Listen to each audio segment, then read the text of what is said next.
Ladies and gentlemen, the old saying goes that only in poverty do you see a person's true heart, and only in wealth do you see their true nature. The story I am about to share with you today is a striking testament to that truth. Driven by the empty illusions of vanity, a man ruthlessly cast aside his devoted, seemingly impoverished wife for the flashy allure of a mistress. What he never saw coming, however, was that the homeless, country bumpkin orphan he had just thrown away was, in fact, the sole heiress to one of the most powerful and affluent business dynasties in New York City.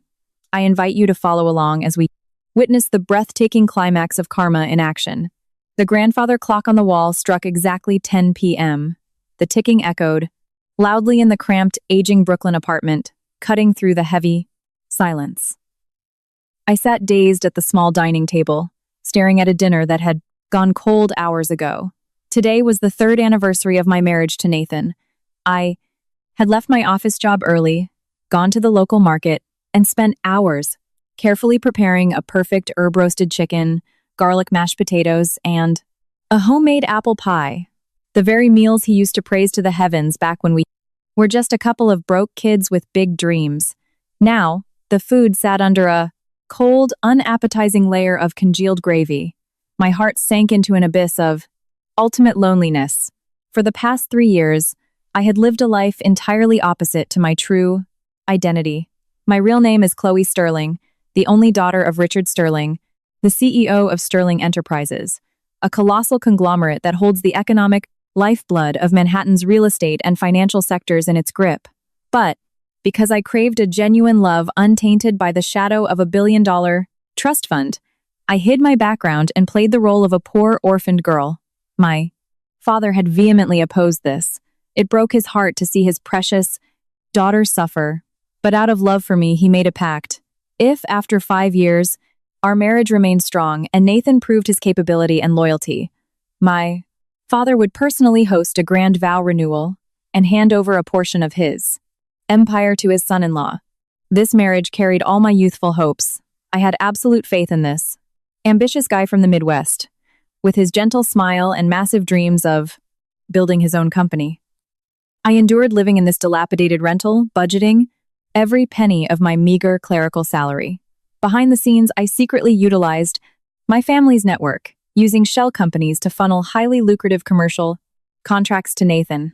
Thanks to my invisible hand, Nathan went from a low-level sales rep to opening his own firm and buying this heavily mortgaged apartment. He firmly believed it was all due to his own exceptional talent, completely unaware that without me blocking his competitors, his startup would have gone bankrupt before it even got off the ground. A loud clatter broke my train of thought. The front door swung open. Nathan stumbled in, his footsteps erratic. The small living room was instantly flooded, with the stench of stale alcohol mixed with an overpowering, cheap, and overly sweet women's perfume. I stood up, rushing over to help him. Nathan coldly swatted my hand away, stepping back as if dodging something repulsive. The icy, disgusted look he shot me left me frozen in place. The physical sting was nothing compared to the disdain in his eyes. He glanced at the anniversary dinner on the table and let out a mocking sneer. Stepping forward, he violently swept the platter of roast chicken onto the floor. The ceramic shattered, scattering food and splashing cold gravy all over the hem of my worn-out sweatpants. I stared at him in shock, forcing my voice to stay calm. "What are you doing?" "Today is our anniversary. I spent all afternoon preparing this." Nathan yanked at his expensive silk tie, the one I had skipped meals for a month, to buy for him and threw it onto the worn armchair. "Anniversary? Look at. To yourself. Do you look anything like a CEO's wife? All you do is hide in that kitchen cooking this tasteless, pathetic food. Look at other men's wives. They are elegant, sophisticated. They help their husbands network and land million-dollar contracts. What value do you bring to this house other than being a glorified maid?" His words cut into my soul like a serrated knife. I looked at the man in front of me and felt nothing but unfamiliarity. In just 3 years, money and status had washed away his decent nature, exposing a greedy, insatiable social climber. I swallowed my bitter tears, looking him dead in the eye, trying to spark a memory of our past. Back when we had nothing, you said that as long as you came home to me and a warm meal, you'd be the happiest man alive. Now that you have little success, you think I'm too low class for you? Nathan burst into a theatrical, mocking laugh. The past is the past. A real man has to climb. I can't stay stuck in the mud with a boring, orphaned wife who doesn't have a single social connection to her name. He reached into his Cromon leather briefcase, pulled out a neatly stapled stack of papers, and threw them violently at my face. The papers fluttered down, landing in the spilled gravy on the floor. Under the dim light, the bold heading caught my eye. Petition for divorce. My heart skipped a beat. My father's 5-year pact had shattered right here in year 3. Before I could even bend down to pick up the papers, the rhythmic clicking of high heels echoed from the hallway. A woman sauntered into the Bryson's apartment. She was squeezed into a tight cherry-red silk dress with a slit dangerously high up her thigh, carrying a flashy, logo-heavy designer bag. The fly, sickeningly sweet perfume on Nathan's shirt belonged entirely to her. She walked into my home as if she owned the place, immediately clinging to Nathan's arm, affectionately while looking me up and down with utter contempt. Her arrogant posture was a stark contrast to my gravy-stained clothes. Nathan didn't pull away. Instead, he wrapped an arm around her waist and tilted, his chin toward me. This is Nikki. Her father is a highly influential state senator in Albany. Thanks to Nikki, my firm is about to close 2 massive urban development deals.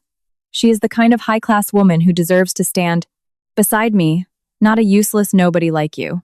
The smugness was plastered across the cheating man's face. Nikki covered her mouth, giggling with a condescending glare.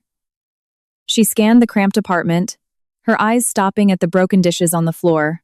Oh my God, Nate, how could you live in this dump for 3 years?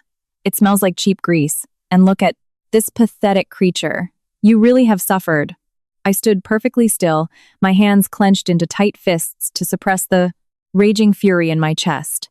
3 years of sacrifice, all trampled by this man, without a second thought. I looked at Nikki, my voice completely steady. Hello. May I ask in what capacity you are standing in my home? As a home wrecker? Or as an uninvited trespasser? Nikki's face turned red. She angrily tugged at Nathan's arm. Look at her. Attitude. A broke homeless orphan acting so tough. Let me tell you something. You're nothing but a parasite clinging to Nate. A pathetic stray like you will starve in the streets without his allowance. Be smart. Sign those divorce papers, pack your trash, and get out of here right now. Give the title of the CEO's wife back to me. If you don't, I'll have my father shut down whatever miserable little company you work for. Hearing her threats, I suddenly felt a twisted sense of amusement. A state senator in New York? The truly powerful old money families and political heavyweights who dealt with Sterling Enterprises were people I knew by name and face. I had never seen a woman of true elite status behave with such vulgar, flashy arrogance. Still, I didn't bother exposing her just yet. I turned to Nathan, giving him one last, final chance to awaken his conscience. Nathan, are you really going to be this ruthless? Over the last 3 years? When your company was failing, when banks denied your loans and partners turned their backs, who stayed up all night helping you draft proposals, who ran around, borrowing money to make your payroll? Do you really think those massive contracts just magically fell into your lap? Have you ever wondered why a no-name firm like yours won a bid from Sterling Enterprises? I emphasized every word, hoping he would use whatever logic he had left to think. But his response was just a cold, arrogant smirk. Save the sob story. Chloe, those few pennies you borrowed from your friends, I paid back double. As for winning those bids, that was purely due to my brilliant negotiating skills and strategic vision. The project director at Sterling Enterprises personally praised my competence. Don't try to steal my credit to make yourself look important. Just sign the papers. Don't waste our time. Nikki and I have a high society charity gala to attend tonight. I let out a very soft sigh. The 5-year agreement was officially terminated. Early. My days of playing the long-suffering, submissive wife were over. My heart no longer held a single ounce of pain or regret. This man had never deserved my love or my sacrifice. He was too arrogant, blind, and short-sighted. Fine. I'll sign, I replied calmly. I bent down, picked up the gravy-soaked divorce papers, walked over to the desk, and grabbed a cheap ballpoint pen. I flipped to the last page. Nathan and Nikki locked their eyes on my hand, looking visibly relieved, as if they feared I would throw a tantrum and demand half his assets. I skimmed the contents. Nathan was truly a calculating, heartless bastard. In the petition, he explicitly stated that all assets, the apartment, the cars, the savings accounts, and the company shares belonged solely to him, citing that they were funded by his personal business efforts and that the wife had contributed nothing financially. His greed was spelled out in black and white. I didn't argue a single word. My signature flowed smoothly and decisively onto the paper. I tossed the document back onto the table, staring at my terrible ex-husband with dead eyes. Signed. You can file it tomorrow. Now get out of my way so I can pack my things. Nathan picked up the papers, meticulously checked the signature, and shoved it into his briefcase with a look of immense satisfaction. Pack your things? What exactly do you plan to take? Nothing in this house was bought with your money. From the TV to the fridge to the bed you sleep on, it's all my blood, sweat, and tears. You've just been a freeloader for 3 years. Tonight, you leave, and you are not allowed to take a single thing of value. He barked the order like a grandmaster dismissing a servant. Nikki chimed in with a cruel laugh. That's right, babe. Tomorrow, call the Goodwill truck to haul away whatever cheap junk she leaves behind. Don't let her damp, moldy smell linger. Let her take her bargain bin clothes and fake bags. Consider it an act of charity for the homeless. I glanced at them, a wave of sheer disgust rising in my throat. I turned, walked into the bedroom, and pulled a battered duffel bag from under the bed, the only bag I had brought with me from my sprawling estate to this cramped apartment 3 years ago. I opened the closet and left behind all the cheap clearance rack dresses I had bought to play the part of a struggling wife. I packed only 3 sets of plain clothes and basic toiletries, the cheap silver, jewelry, and the budget brand watch Nathan had gifted me for past birthdays. I took them off and threw them onto the dresser. I didn't want a single atom of dust associated with this vile man touching me ever again. In less than 15 minutes, I walked out into the living room carrying my small duffel. Nathan and Nikki were lounging on the sofa I used to scrub by hand, drinking wine to celebrate. Seeing me, Nathan didn't even stand up. He just jutted his chin. Leave the keys, shut the door quietly, and starting. Tomorrow, don't you dare hover around my office begging for alimony. I'll have security throw you out. I unclipped the key ring and tossed it hard onto the floor, making a harsh, clanging sound. Don't worry. Even if I were starving to death, I wouldn't take a single dime from you. I just hope you won't regret what you've done today. I spoke every word with absolute clarity, turned on my heel, and walked out the door without looking back. The New York night air was biting, the wind howling down the avenues. I walked slowly down the stairs, not bothering to wait for the elevator. Leaving the noisy apartment complex, I dragged my duffel bag down the desolate, paved sidewalk. There were no tears, no sorrow. In my heart, there was only an incredibly strange, overwhelming sense of liberation. The heavy, suffocating, the shell of a submissive wife had been entirely cast off. The night wind brushed against my cheeks, washing away 3 years of humiliation. I stopped under the bright glare of a street lamp, reaching into the secret, zippered compartment at the bottom of my duffel. I pulled out a heavy, custom-made, crocodile, leather-bound, encrypted smartphone. It was the only item from my real life I had kept hidden for 3 years. Holding the power button, the screen flared to life. I dialed a number etched permanently into my memory and raised the phone to my ear. It rang exactly once before it was answered. A middle-aged man's voice came through, filled with deep respect and a trembling emotional relief. Yes, Miss Chloe? I took a deep breath. My voice, clear, commanding, and ringing with undeniable authority, pierced the quiet night. Arthur, bring the car. I'm standing outside.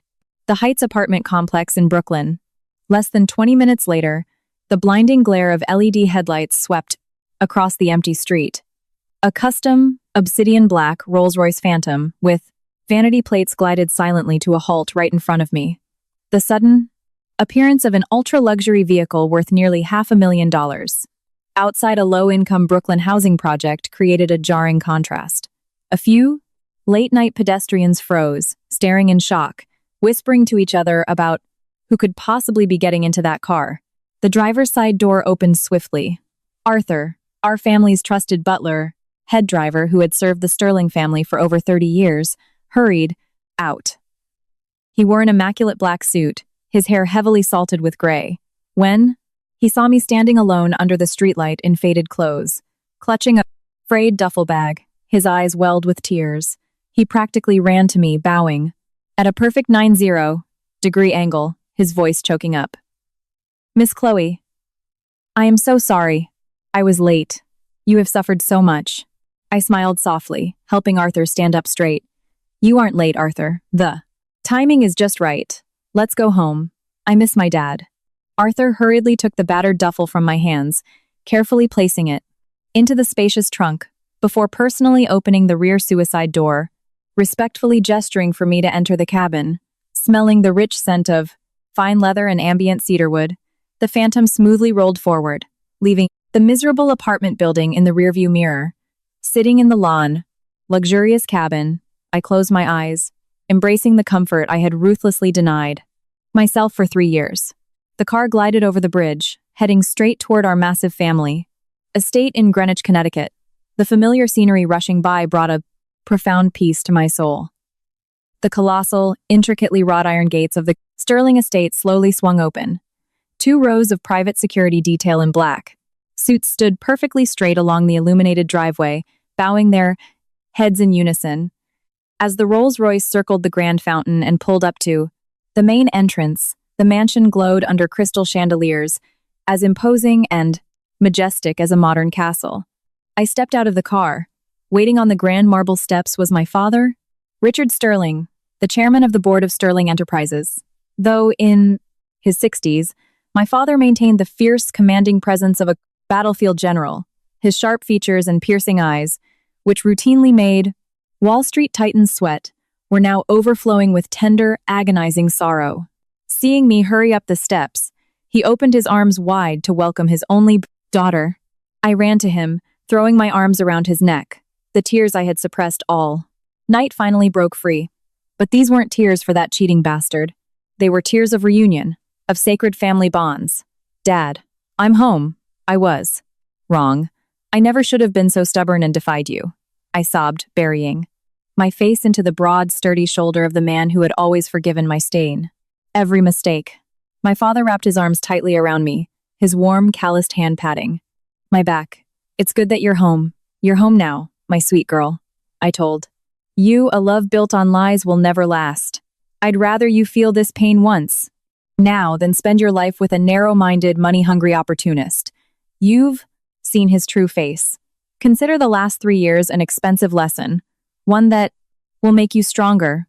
He pulled back, lifting my face, carefully wiping the tears from my cheeks with his thumb. Seeing how thin and exhausted I looked, a flash of cold, murderous rage ignited in his eyes, but he quickly masked it. "All right, my darling. No more crying. Go inside, take a hot bath, and rest. I had the staff clean your suite every single day, keeping it exactly as you left. Starting tomorrow, you are nobody's impoverished wife. You are Chloe Sterling, the sole heir to this empire. Whoever dares to bully you, I swear to God I will tear them to shreds." His voice was warm but carried the crushing weight of 1,000 tons. On the 3rd day since returning to the estate, I woke up on a plush, silk-sheeted king-sized bed. No more blaring sirens from the Brooklyn streets, no more moldy smells. The air in the room was cool, faintly scented with high-end sandalwood oil. I stretched and stepped out of bed. Instantly, 2 maids in pristine uniforms entered, bowing their heads. "Good morning, miss. Your hot bath is drawn. The executive chef has prepared your breakfast, waiting for you in the solarium." I nodded, stepping into the massive, marble-clad master bathroom. The warm water and rose oils washed away the last lingering fatigue and bad luck of the past. After bathing, I walked into my walk-in closet, a room the size of a standard apartment, filled with rows of haute couture dresses, limited edition Hermes, bags, and glittering diamond jewelry that my father had continued to order for, to me even while I was gone. I ran my fingers across a row of silk, selecting a bespoke midnight black designer dress. It hugged my slender figure perfectly, with an elegant asymmetric neckline that radiated aristocratic sophistication and raw power. Sitting at the vanity, I applied a deep, bold crimson lipstick. The image of the first day, haggard, messy bun-wearing wife in sweatpants was completely eradicated. The woman in the mirror was Chloe Sterling, sharp, proud, and fiercely intimidating. The icy gaze of someone who held the power of life and death in the world had fully awakened. 3 years of enduring abuse had only sharpened my edges, making me more resilient and lethal than ever before. In the late afternoon, my father knocked on my door. Wearing a tailored charcoal suit, he smiled at me. "Is my girl ready? I canceled all my board meetings today just to take you to dinner. I booked our private room at the Crown Room in Manhattan. Let's have an amazing meal and start this new carefree chapter." I smiled, linking my arm through his. "Yes, Mr. Chairman." His face lit up with pure joy, seeing that I had regained my inherent confident aura. The chauffeured Bentley whisked us away to the glittering heart of New York City. The Crown Room was notorious for being the most exclusive rooftop restaurant in the city, catering strictly to the ultra-wealthy, top-tier hedge fund managers and political elites. To secure a table here on a weekend evening, regular millionaires had to wait months, and a light dinner could easily run into the tens of thousands. However, my father always had a permanent VIP suite reserved here for entertaining crucial partners. It was practically a second dining room for our family. We entered the grand, crystal-lit lobby of the restaurant to the sound of soft, live jazz piano.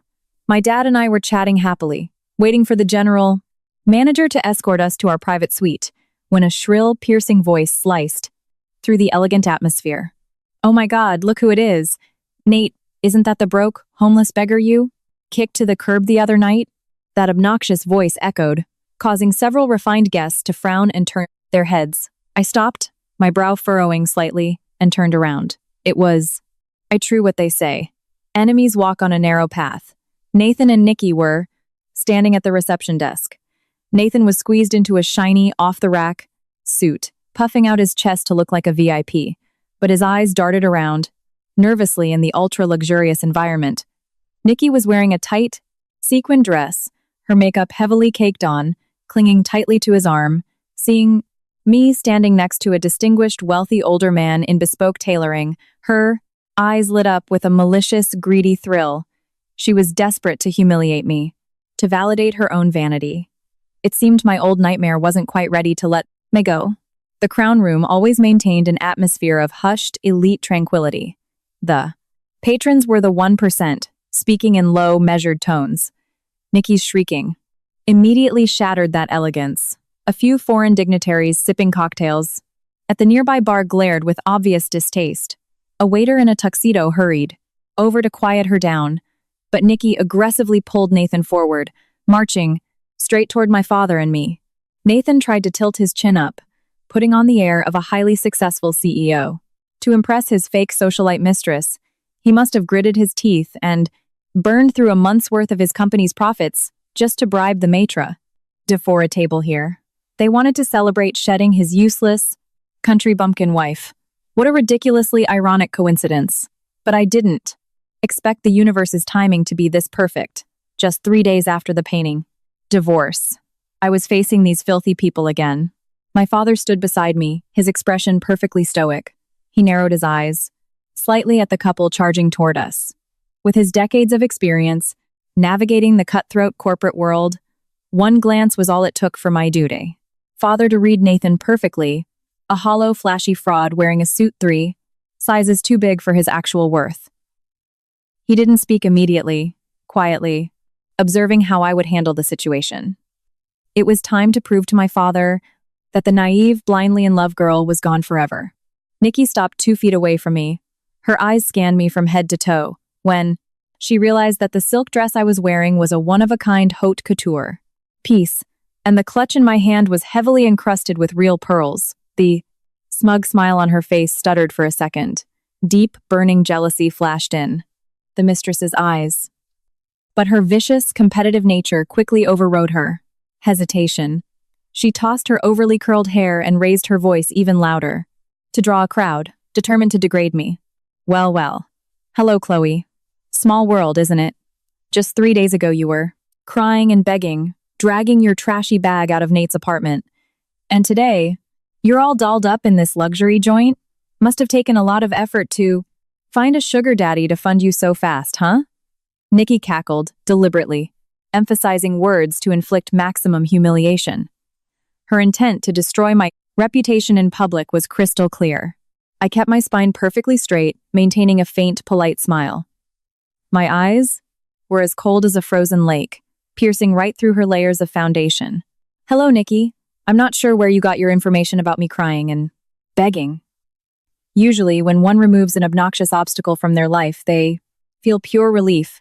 Nobody has the time to cry over it.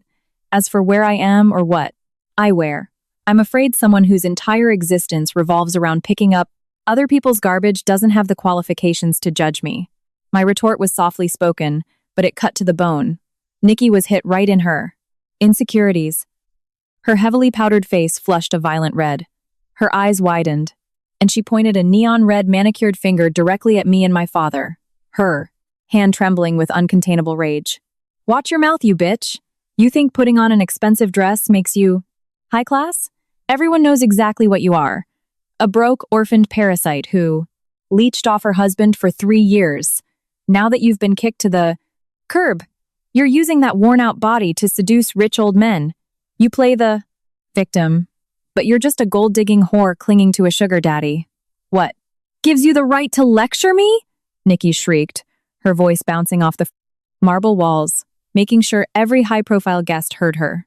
Nathan had stood silently up to this point. He seemed genuinely shocked by my massive transformation. But hearing his mistress degrade his ex-wife triggered his fragile, patriarchal ego. He adjusted his suit jacket, cleared his throat, and put on a mask of a righteous, educated man counseling a lost soul. Chloe, listen to me, he said condescendingly.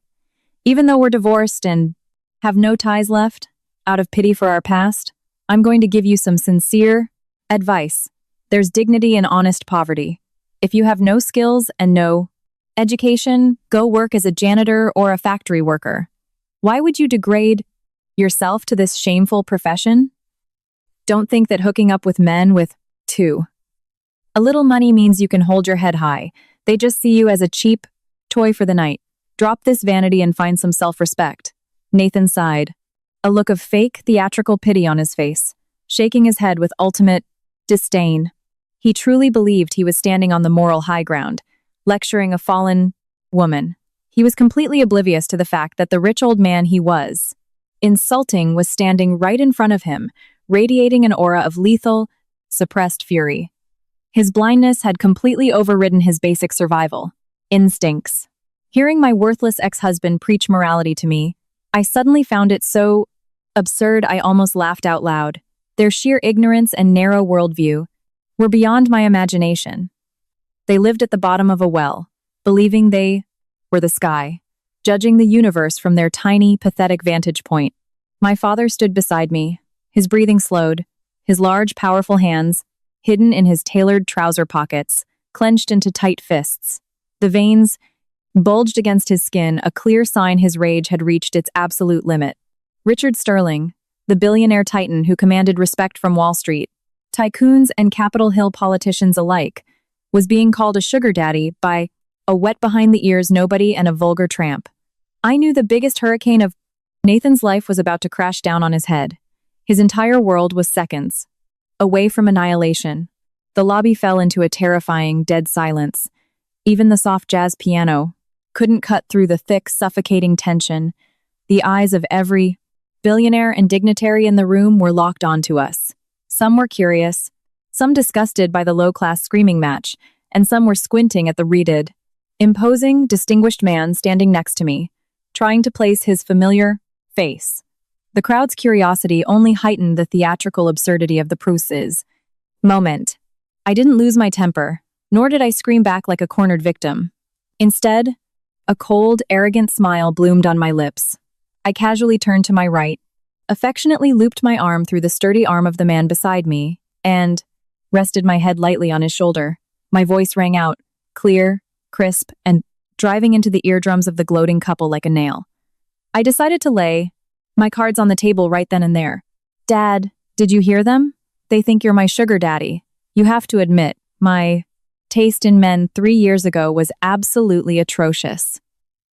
I'm so sorry for embarrassing our family. My words were spoken softly, light as a feather, but they hit with the explosive force of a nuclear bomb. Every single muscle in Nathan's face instantly paralyzed, the mocking sneer on his lips twisted violently.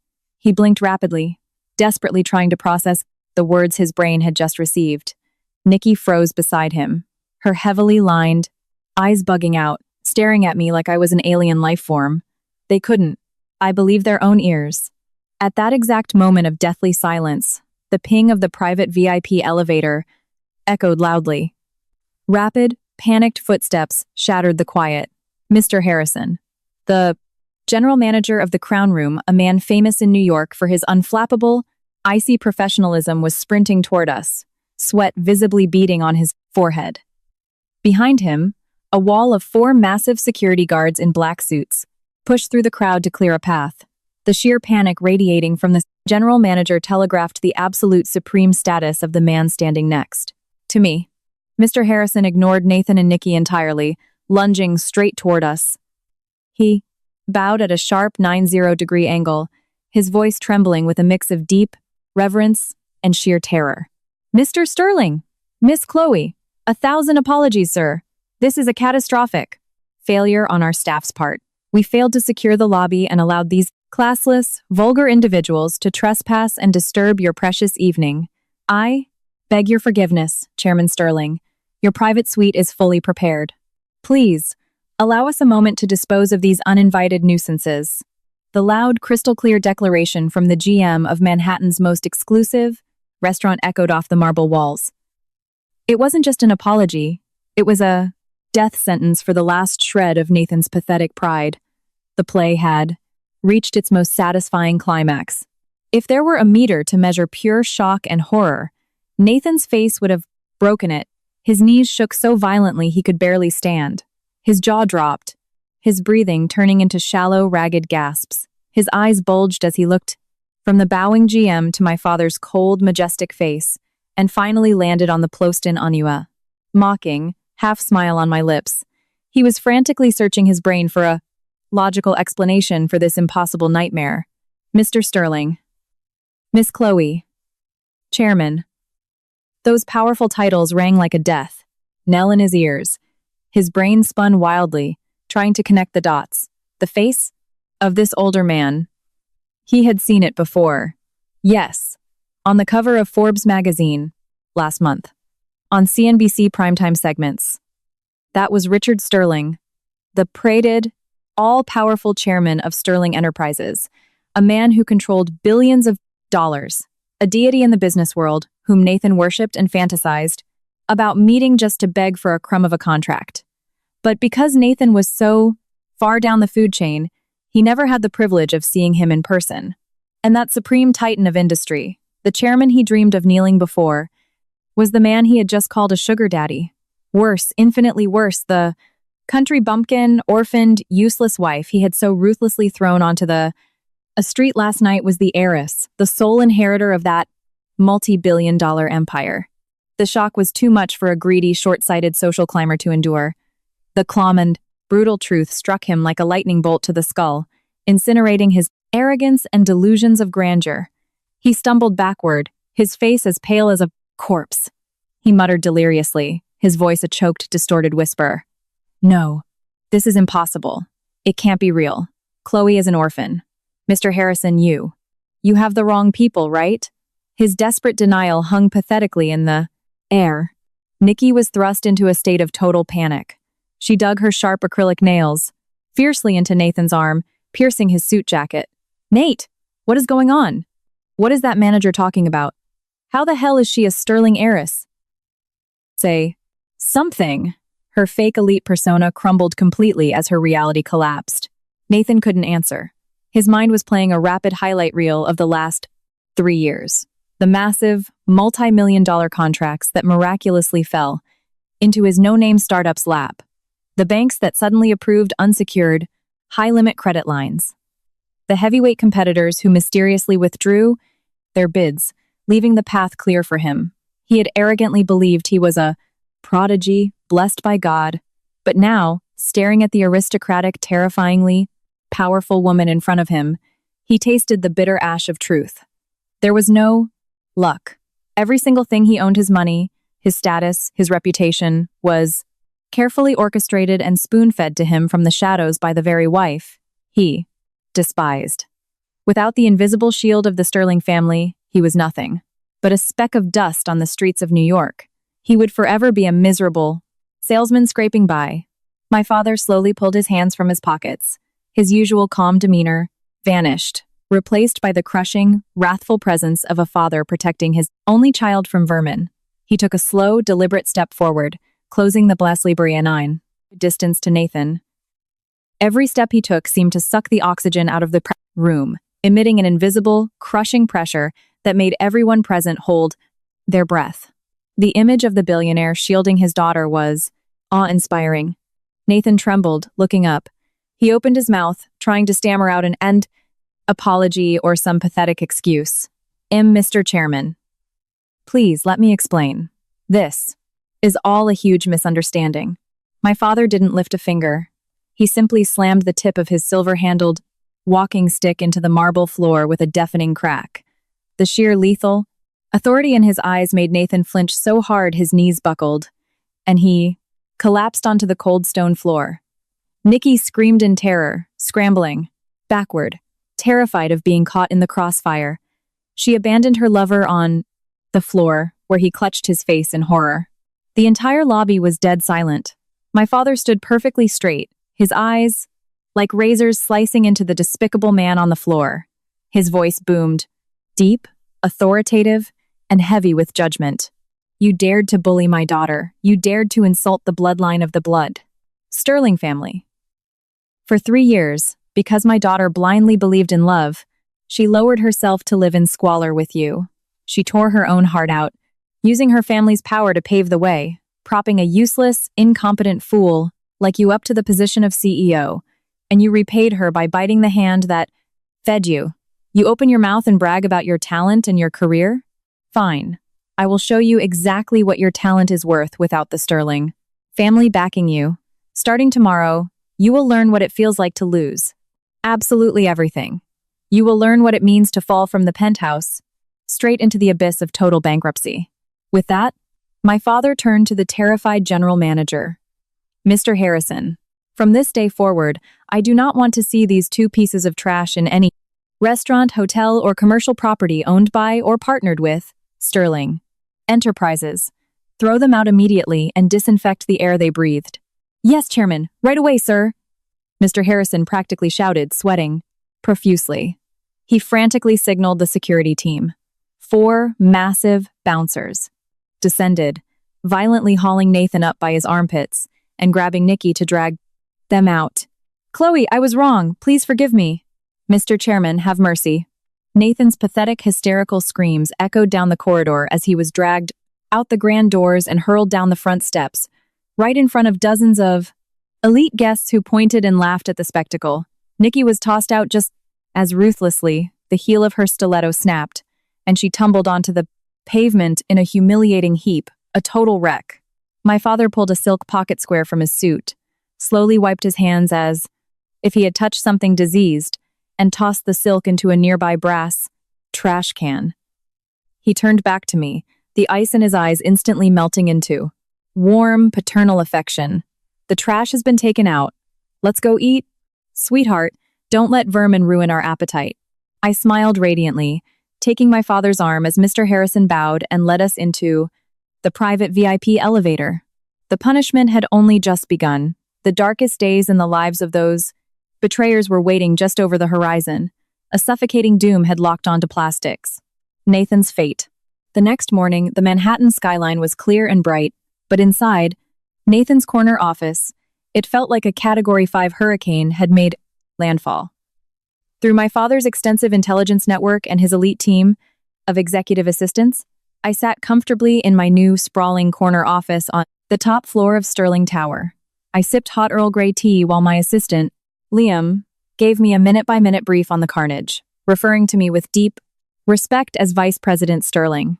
My father was a man of his word. His declaration at the restaurant wasn't an empty, angry threat. It was an economic death warrant, executed immediately that very night. My father's invisible hand had closed its grip on the market. Liam stood professionally in front of my mahogany desk, reporting clearly. Vice President, per the chairman's direct orders, all subsidiary companies and partnered affiliates universally issued notices of immediate contract termination to Nathan's firm at exactly 8 a.m. today. Ocean View Commercial Bank, where he holds his primary high-limit credit, has also issued a demand letter calling in his loans early, citing a massive spike in credit risk. Every single supply chain vendor has blacklisted him. He is completely cut off on all fronts. There is no way out. I set my teacup on its porcelain saucer, a cold smirk playing on my lips. Excellent. Let him choke on his own reality. The game of karma is just getting started. Based on Liam's detailed account, I could perfectly picture the miserable state of my cheating ex-husband. Nathan had rushed into his office that morning, his suit wrinkled, one side of his face still swollen from the humiliation of the night before. Before he could even warm his expensive leather executive chair, his secretary burst through the doors, her face as white as a sheet. Sir, it's a disaster. Horizon Construction Group just emailed us, canceling all material orders for the new Hudson Yard expansion. They said they're willing to pay the DH-1000H plot breach of contract penalties, but they refuse to accept another shipment from us. She shakily handed Nathan the printed notice. Nathan snatched the paper, his eyes wide with panic. Before he could process it, his desk phone started ringing off the hook. He picked it up, hearing the icy voice of his lead logistics partner. Nathan, we're cutting off all freight services to your firm, effective immediately. Reason? Simple. We got word from the very top. We don't do business with garbage who bites the hand that feeds them. Goodbye. The dial tone echoed in Nathan's ear like the hammer of a judge's gavel, shattering his final hope. He slammed the phone down, cold sweat pouring down his forehead. He ran out of his office, screaming at his staff to get the other partners on the line to salvage things. But all he got were rejections, cruel, mockery, or calls sent straight to voicemail. Outside his glass walls, his employees were already packing their boxes, whispering about the imminent collapse and unpaid wages. Right as the office descended into absolute chaos, two men in crisp suits, representing the bank, walked through the glass doors, carrying a thick binder. Nathan, because your company is now in a state of critical insolvency and facing severe legal liabilities, the bank is recalling your $15 million commercial loan immediately. You have 5 business days to liquidate and pay it in full. If not, we will freeze your assets and seize your property under federal law. The absolute finality of the statement extinguished the last flicker of life in his tiny firm. Sitting in my climate-controlled office, listening to the report, I didn't feel a single drop of pity. An empire built on sand, using lies and betrayal as its foundation, will shatter into dust at the slightest breeze. Nathan arrogantly believed he was an eagle soaring the corporate skies. He never knew that the crespert of topled wings he wore were stitched together by me, and the sky he flew in was protected by me. Now that I stripped away my protection, he was exposed for what he truly was, a helpless, incompetent fraud waiting for his tragic end. By noon, the New York summer heat was blistering. Ignoring the sweltering temperatures, Nathan bolted from his collapsing office, abandoning his panicked employees who were demanding their paychecks. He jumped into the luxury Mercedes I had secretly helped finance, speeding frantically across the city to the headquarters of his oldest partners, desperate to cash in on brotherhood and past favors.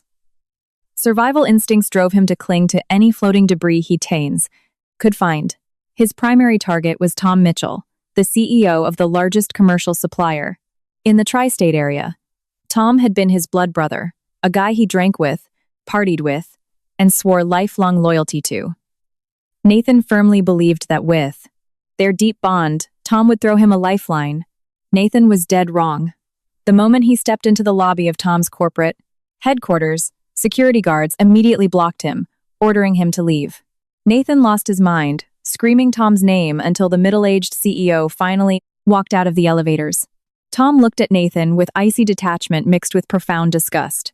There was none of the friendly, backslapping warmth from their drinking days. The drastic shift in attitude made Nathan's stomach drop. "Tom, you gotta help me," Nathan begged, his hands clasped in desperation. "Everyone's pulling out. The bank is foreclosing. I don't know who I offended to. Deserve this. For the sake of our brotherhood, spot me some capital or give me a minor contract just so I can keep the lights on." Tom crossed his arms, letting out a contemptuous scoff. "Who you offended?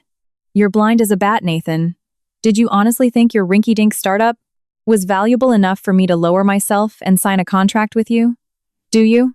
I think you're some kind of Wall Street prodigy? If your wife, Chloe, hadn't swallowed her pride, bowed her head to me half a dozen times, and eventually used the backing of Sterling Enterprises as leverage to guarantee your deals, do you think you'd even be qualified to step foot in my lobby?" The brutal, naked truth was finally ripped open.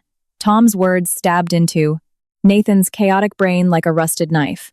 He stumbled back, the blood draining from his face until he was completely pale. He trembled, violently shaking his head in denial. "No, that's impossible. I negotiated those deals myself. Chloe just stayed home and cooked.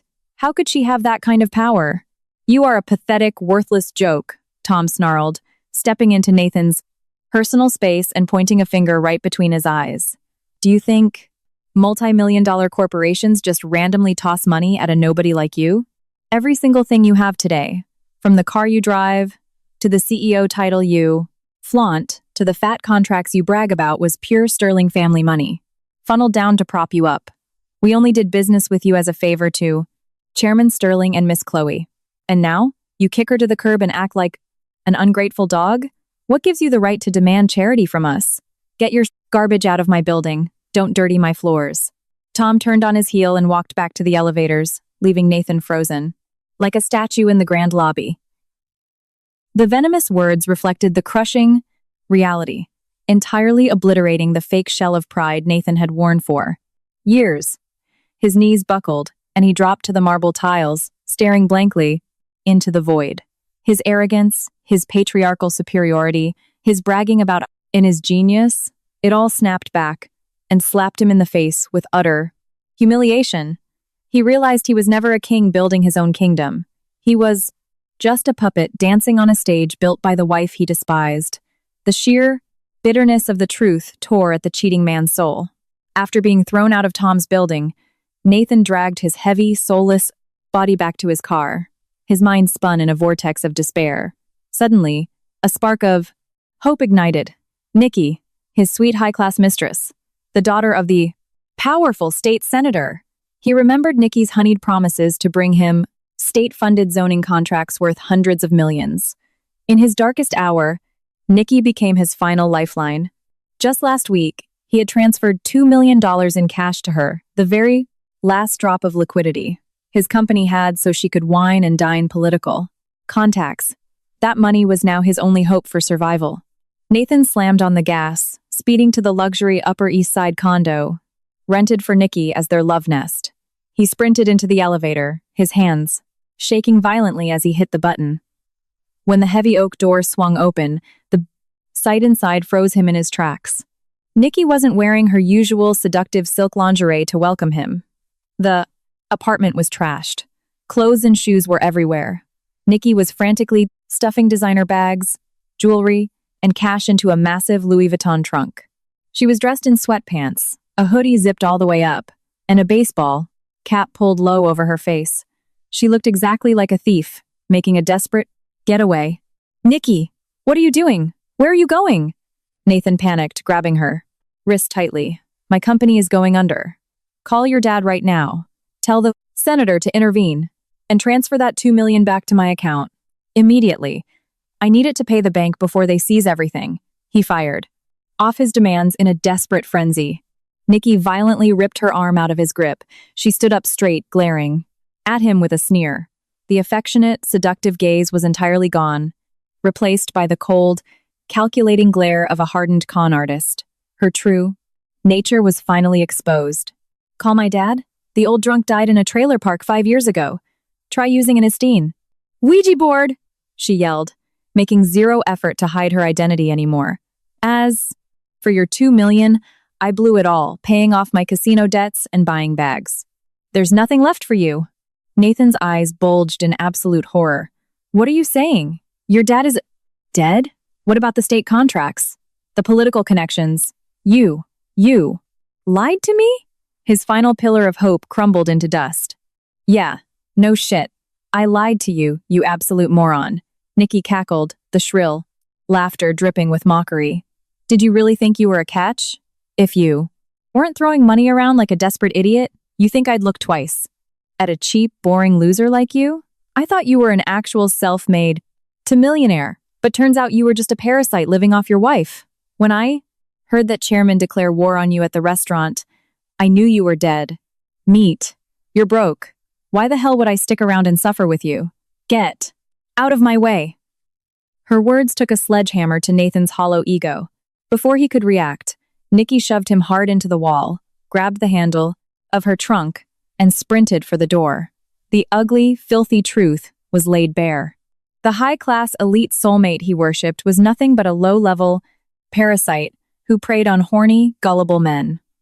Blind greed had caused Nathan to throw away the most precious diamond in his life to chase a worthless piece of the Fainchleys' gravel. Furious, Nathan roared and lunged at her, fighting her for the trunk. In the scuffle, Nikki grabbed a heavy crystal ashtray off the console table and smashed it against the floor, sending glass flying to scare him back. Nathan flinched, slipping on the hardwood floor and falling hard. Taking the opportunity, Nikki snatched her bag and bolted out the door, running for her life, leaving Nathan groaning on the cold floor, engulfed by complete and utter despair. News of Nikki's frantic escape reached my desk shortly after. I closed my leather-bound notebook, a faint smile on my lips. Frauds who make a living, scamming people out of money and destroying marriages always think they're the smartest people in the room. But karma's net is wide, and nothing slips through. A thief eventually meets a bigger thief. The price for destroying someone's family for personal gain is always swift and brutal. According to the intelligence gathered by our security team, Nikki dragged her heavy trunk down to the condo's underground parking garage. She was trying to order an Uber Black to take her to a bus station so she could flee across state. 2 lines, escaping her bankrupt lover and the massive underworld debts she still owed. But just as a black SUV pulled up, the roar of motorcycle engines echoed through the concrete garage. 4 heavy, matte black motorcycles shot out from the shadows, boxing her in completely. This crew moved with ruthless precision. 5 massive, heavily tattooed men, wielding steel pipes, stepped off the bikes. The leader, a notorious enforcer from an underground Vegas loan shark syndicate known as Axe, chewed on an unlit cigar as he slowly walked toward Nikki. She was shaking so violently her face had lost all color. The sheer terror of a cornered rat was painted across her sweating face. Going somewhere, sweetheart? You owe my boss a lot of money. You thought I could just ghost us? Axe blew a puff of imaginary smoke in her face, his deep, gravelly voice laced with lethal threat. The pressure radiating from these Lenake mobsters kept Nikki glued to the pavement. She scrambled backward, dropping to her knees, clasping her hands together in tears. Axe, please, just give me a few more days. I have another mark lined up. I swear, I'll pay back the principal and the interest, every single penny. Just don't hurt me.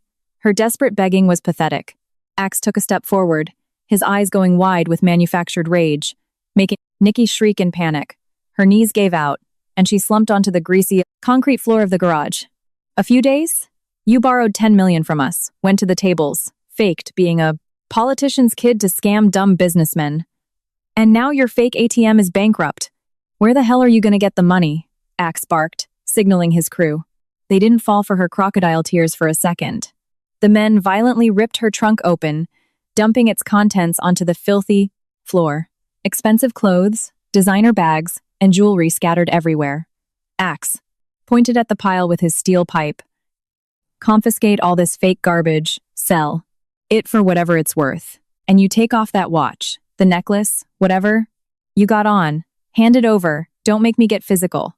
It wasn't a request, it was a demand that allowed zero resistance. Amidst her hysterical sobbing and begging, Nikki was stripped of her Rolex, her gold, chains, and even the designer jacket off her back. But the debt collectors weren't done. They pulled out their phones and started recording her miserable, crying face. They forced her to state her real name, the trashy trailer park she was actually from, and a full confession of how she used fake identities to scam money and destroy marriages. This humiliating video confession was the final nail in the coffin of her dignity.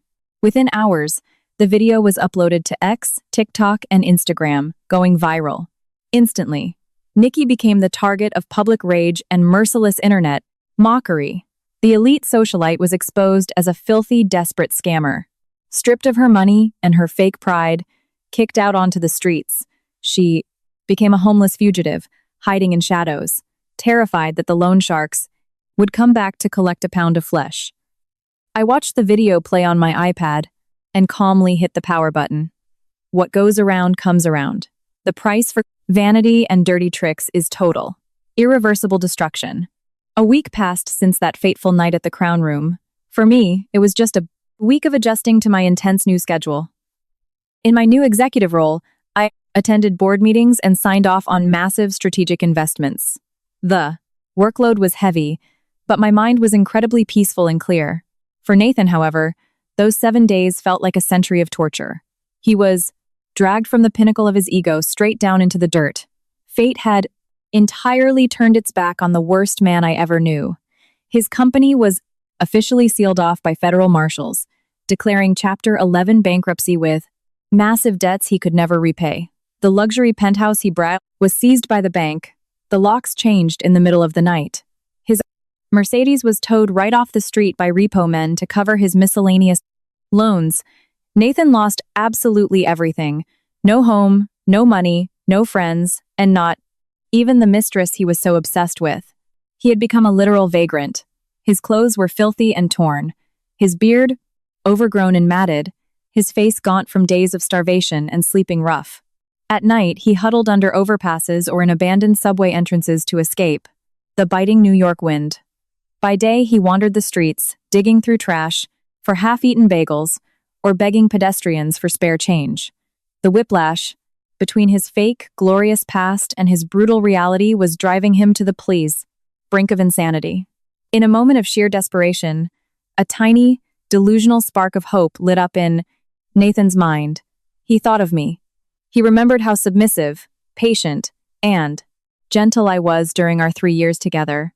His narcissistic blindness made him hallucinate that no matter how horribly he treated me, I still loved him, deeply and unconditionally.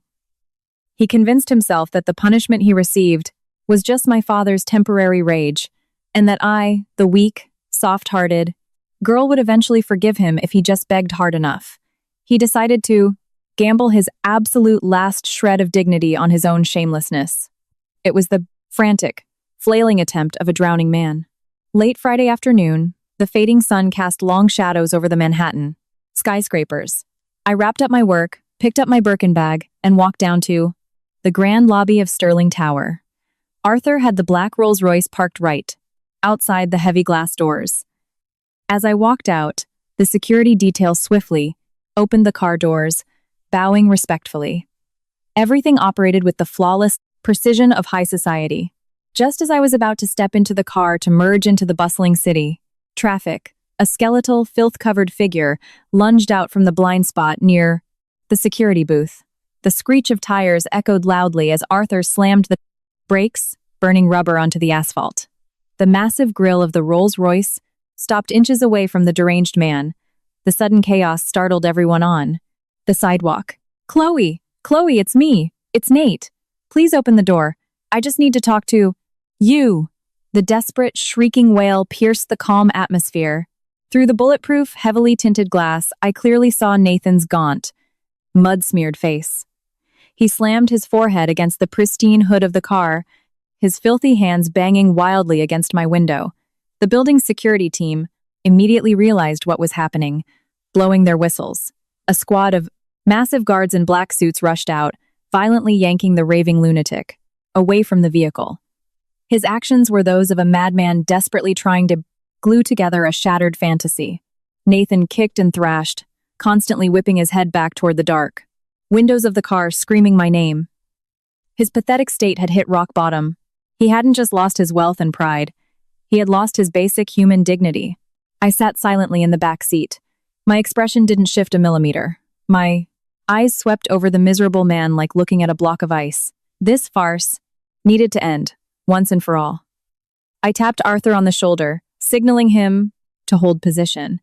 Today, I was going to crush the last atom of this traitor's delusional ego forever. The window slowly rolled down, revealing my terrifyingly calm face. The noise of the New York traffic seemed to hit an invisible wall, leaving only Nathan's pathetic sobbing echoing in the air. The massive security guards had his arms pinned behind his back, forcing him to his knees on the hot asphalt. His filthy, pathetic state was a staggering contrast to the gleaming, majestic Sterling tower looming behind me. This visual contrast was the purest definition of karma. Nathan raised his bloodshot, swollen eyes to look at me. His cracked lips trembled as he tried to force out fake tears to buy my sympathy. He used every ounce of energy he had left to scream a pathetic, weak excuse, trying to erase his signs. Chloe, please, listen to me. It was all a setup by that filthy whore. Nikki manipulated me. She used fake government contracts to blind me. I swear to God, deep in my heart, the woman I love and respect the most has always been you. I just wanted to make a lot of money so you could live like a queen. Please, forgive me just this once. The blatant lies pouring from his mouth were almost comical. I crossed my arms, quietly listening to every deceitful syllable spat out by this traitor. A wave of intense revulsion churned in my stomach. Even after hitting the absolute bottom of human existence, his cowardly nature remained identical. He took zero accountability. He blamed everything on his mistress, playing the victim. He actually thought that crying and pointing fingers would magically erase the brutal, heartless cruelty he unleashed on me that rainy night. What a pathetic delusion. Seeing that I remained dead silent, Nathan panicked even more. He struggled, harder against the guards, trying to throw himself at the car. Chloe, remember your dad's 5-year pact. We've only done 3 years. I admit I made a mistake in year 3, but please beg your dad to let Wumi start over. I'll be a good husband, an obedient son-in-law. We can rebuild. Right, babe. His begging was drenched in endless despair. His sniveling pleas drew the stares of hundreds of office workers and tourists. Passing by, they pointed and whispered about the homeless guy crying in front of the billionaire's car. The massive ego he once used to degrade me was now being trampled into the gutter by his own actions. He was willing to throw away his last shred of humanity just for money and status. A greedy, ungrateful opportunist who bent to whatever wind blew the hardest. He disgusted me. His apologies were empty, meaningless noise. They couldn't repair a wall that had been smashed to dust. Deceit was permanently baked into his DNA. I sighed softly and pushed the heavy car door open. The sharp click of my designer heels hitting the pavement rang out, crisp and dry. I stepped out of the luxury car, standing tall over my worthless ex-husband. My tailored power suit hugged my figure perfectly, projecting the power suit lethal authority of a corporate titan who controlled the livelihoods of thousands. The setting sun hit me, wrapping me in a golden radiant glow, the Blang's Tulsake, absolute opposite of the dark, wretched shadow groveling at my feet. The gap in our classes was now an unbridgeable chasm. Seeing me step out, Nathan felt a surge of false hope. He thought his fake tears had triggered a soft spot in my heart. He eagerly lunged forward, trying to wipe his muddy hands on the hem of my silk trousers. The guards instantly backhanded him down, forcing his face toward the pavement. I looked down at him from the absolute peak of the world, shedding the final, rotting ties to my past. Do you really think I'm a gullible child? I spoke with an even, monotonous tone, entirely devoid of anger or sorrow. Do you think my love is some cheap Thrift store item? You throw it away when you're bored and pick it back out of the trash when you're desperate? That 5-year agreement died the exact second you threw those divorce papers in my face and kicked me out into the cold, gloating about it. You lost your chance a long time ago. Don't bring up the past. It only makes me sick to my stomach to remember who you really are. My words were ironclad, extinguishing the traitor's hope. Nathan's face contorted. Shaking, he tried to grasp at the very last straw. Chloe, I know I was a bastard, but 3 years of marriage. You can't be this. Heartless. I have nowhere to go. I'm starving. I haven't eaten in days. My body is falling apart. Please, just give me a way out. Just give me a little seed. Money. I swear I'll leave New York forever. I will never bother you again. For the sake of our past, have some mercy. I let out a dark, mocking laugh that cut deep. 3 years of marriage. Did you? I think about those 3 years of marriage when you and your mistress were calling me trash in my own home. When you drafted an agreement taking every last penny and kicking me to the curb at night, did you wonder if I'd survive? Ask your own conscience. If your company hadn't gone bankrupt, if you were still playing CEO today, would you be kneeling in the dirt at my feet? Answer me. My rapid-fire questions pierced the darkest corners of his soul, choking him. His lips trembled, unable to form a single excuse. His eyes darted away, terrified of my razor-sharp gaze. His silence was the clearest answer. He wasn't kneeling here because he regretted betraying me. He was crying over the millions he lost, crying over his own miserable, starving future. I saw through his filthy, selfish core entirely. Security, I commanded clearly, looking at the men in black. Drag this man off. The Sterling property immediately. Starting tomorrow, if he steps foot near this building to harass me, hand him straight to the NYPD for harassment. And trespassing. No mercy, no hesitation. Handle it permanently. With that, I turned decisively, stepped back into the Rolls-Royce, and slammed the door shut. Nathan's hysterical, despairing screams were instantly muffled by the heavy acoustic glass. The car pulled away, leaving the traitor thrashing in the swamp he had dug for himself. This endless, humiliating torment was his life sentence. My heart felt weightless. I had no more attachments to that dark past. A bright, wide-open road was waiting for me. A month after that spectacle outside the tower, my life had completely flipped to a brilliant, incredibly busy new chapter. The painful memories of a failed marriage faded into the rearview mirror, replaced by massive ambitions and heavy responsibilities. The sprawling executive boardroom of Sterling Enterprises was packed today. The veteran shareholders, the titans who had fought alongside my father to build this empire from the ground up, sat around the massive mahogany table. All eyes were locked on me, carrying curiosity, scrutiny, and hidden doubts about the true capability of the returning heiress. My father sat at the head of the table, his aura commanding and majestic. He smiled, gesturing toward me, and announced to the room, "Gentlemen, after a long period of evaluation, I am officially appointing Chloe Sterling as the Executive Vice President of Sterling Enterprises. Effective today, Chloe will directly oversee our real estate acquisitions and the development of our key strategic urban projects."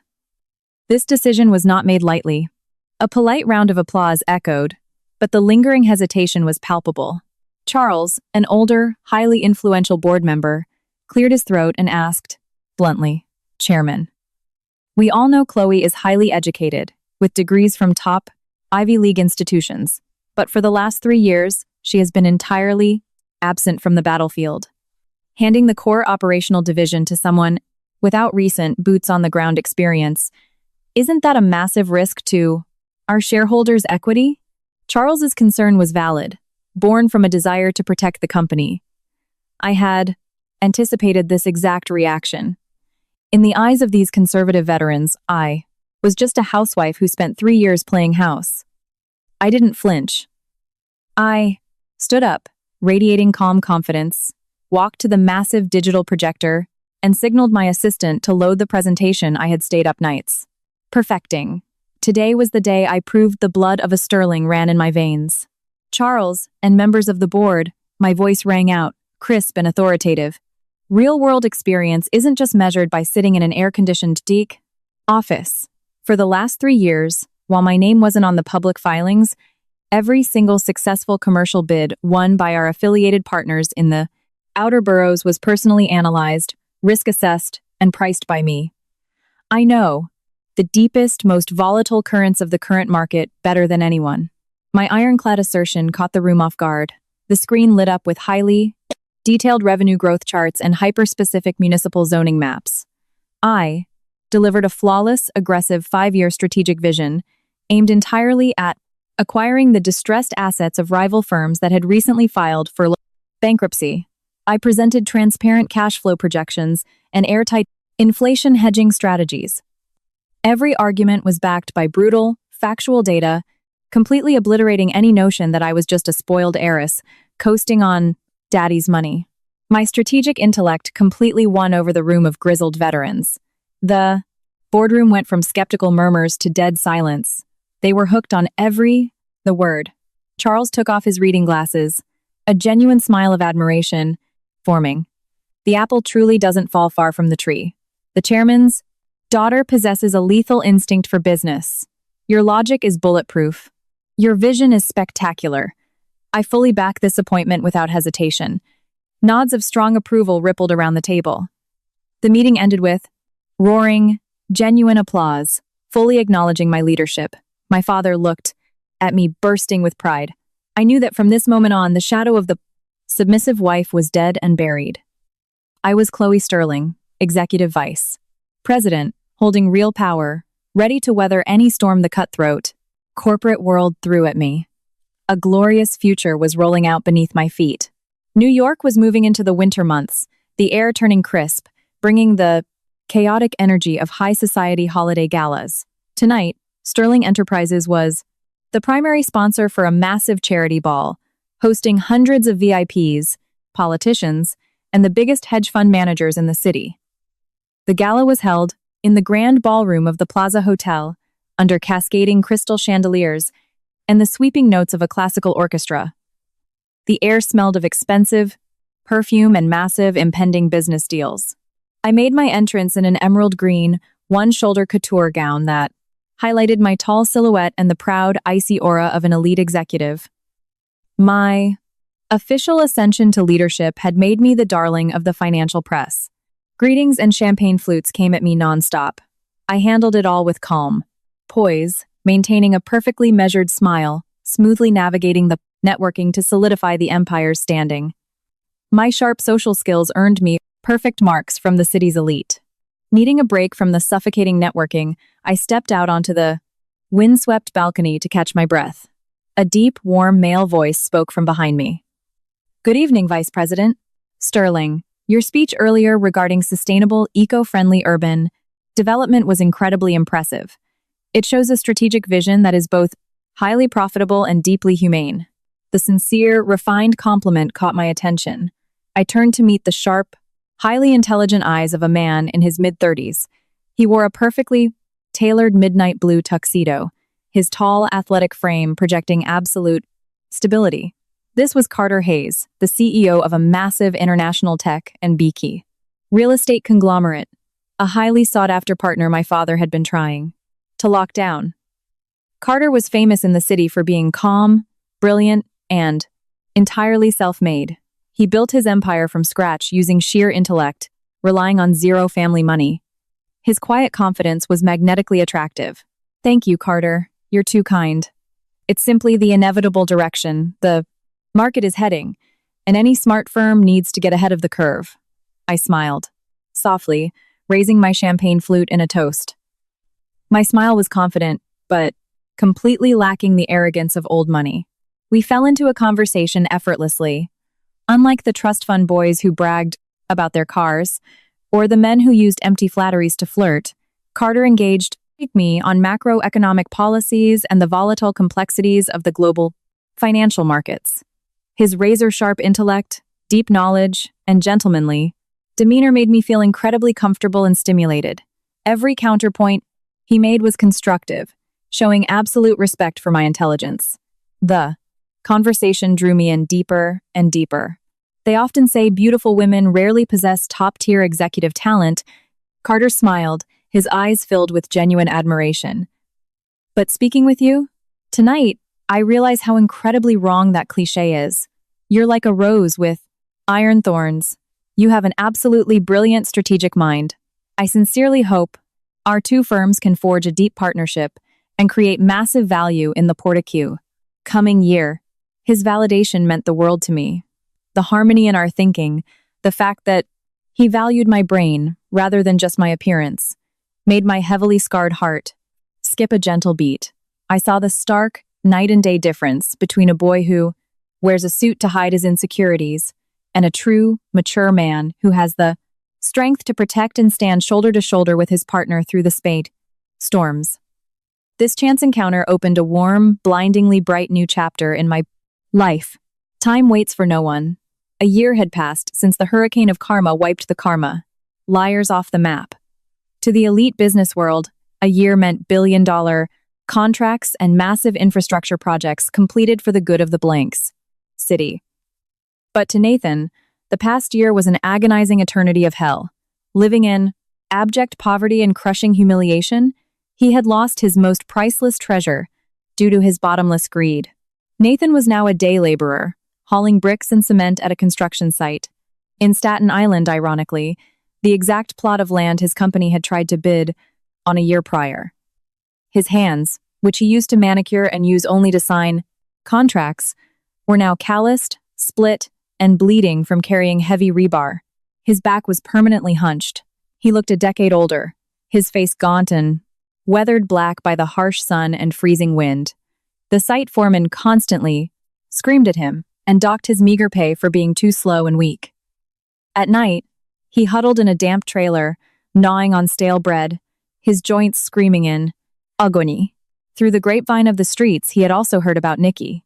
The mobsters had beaten her to a bloody pulp for trying to run, destroying her fake, plastic beauty until she was unrecognizable. She was now begging for change near the Port Authority bus terminal, living a life of paranoid misery. Both traders had met their spectacularly tragic ends. On a late weekend afternoon, Nathan dragged his exhausted, aching body to a massive, crowded intersection in Manhattan. He wanted to buy a cheap bottle of liquor to drink himself into a stupor and forget his brutal reality. The honking cars and choking exhaust fumes hit him in the face. He stopped, looking up at the blinding light radiating from the massive, multi-story jumbotron in Times Square. The light was blindingly bright compared to his dark, wretched existence. The screen was broadcasting a live ribbon-cutting ceremony for the most advanced, eco-friendly smart city project in the state, a historic joint venture between Sterling Enterprises and Carter Hayes' tech conglomerate. On the massive screen, I stood radiant, glowing with confidence in a stunning, red dress, cutting the ribbon with a flawless, fulfilled smile, standing right. Beside me was Carter. He smiled warmly, looking down at me with eyes full of profound, protective love and infinite pride. Thousands of people cheered as confetti exploded over the stage. We stood together, a perfect match, the perfect match. Absolute ultimate symbol of success, power, and deep happiness. The partnership signaled a future of boundless prosperity. That glorious image struck Nathan's dead, sunken eyes. He froze in the middle of the crowded Manhattan crosswalk. The stale piece of bread in his hand fell to the pavement, rolling into a puddle of dirty sludge. His knees turned to jelly, and he collapsed right there on the burning asphalt. Tears of ultimate, crushing regret poured down his cheeks, mixing with the dirt on his face to create pathetic, muddy streaks. He buried his face in his calloused hands, wailing in agony as the sea of New Yorkers walked right past him. Not a single person stopped to look at the broken, filthy vagrant drowning in a sea of too little, too late. This psychological torture was 1,000,000 times worse than physical pain. He had once held the most precious diamond in the world. He had the chance to be the most powerful, happiest man in the city if he had only valued loyalty. But his greed, his lust, and his ungrateful nature made him smash it all to pieces with his own hands, choosing a path that led straight to hell. The price for betrayal was astronomical. He would carry this agonizing regret to his dying breath in the dark. This was a life sentence with no chance of parole, handed down by his own hand. As for me, I closed the book on that traumatic, deceitful past. I hold my head high, walking confidently into the future. The law of karma is absolute. Those who plant seeds of malice will harvest poison, and those who live with integrity, who find the strength to rise from the ashes, will always find a bright, peaceful sky that belongs to them. I smile, embracing my magnificent future, a place where a blazing career and true, authentic love are waiting to make up for all the days I lost. A happy ending for those who deserve it, proving the eternal truth that justice and goodness always win. Ladies and gentlemen, as we close the turbulent journey of Chloe Sterling, perhaps we are all left with a moment of quiet reflection on human nature and the complexities of life. This story reminds us that the greatest test of the person's character isn't how they survive poverty together, but how they handle the intoxicating temptations of wealth and status. Bottomless greed and betrayal are the sharpest knives, cutting through the deepest bonds of gratitude, turning decent people into blind, selfish monsters. The greatest lesson here is that karma is relentlessly fair and brutally strict. Those who lie, cheat, and trample on the genuine love of others for personal gain will inevitably taste the bitter fruit, spiraling into a nightmare of their own creation, just like that terrible husband and his fake mistress. Furthermore, this story serves as an awakening for all women about their own intrinsic value. Blind sacrifice will never buy the loyalty of a heartless man. Women must remain kind, yes, but we must also guard our pride, our resilience, and our self-respect. When you have the courage to stand up from the pain, throw away the things that no longer deserve you, the sky ahead will undoubtedly shine bright and clear again. Living with authenticity, kindness, and cherishing the good people around you is the master key to unlocking a life of lasting peace, joy, and eternal fulfillment. Thank you, ladies and gentlemen, for giving your precious time to listen to this story in its entirety today. I wish you all abundant health, endless joy, and profound peace in your lives.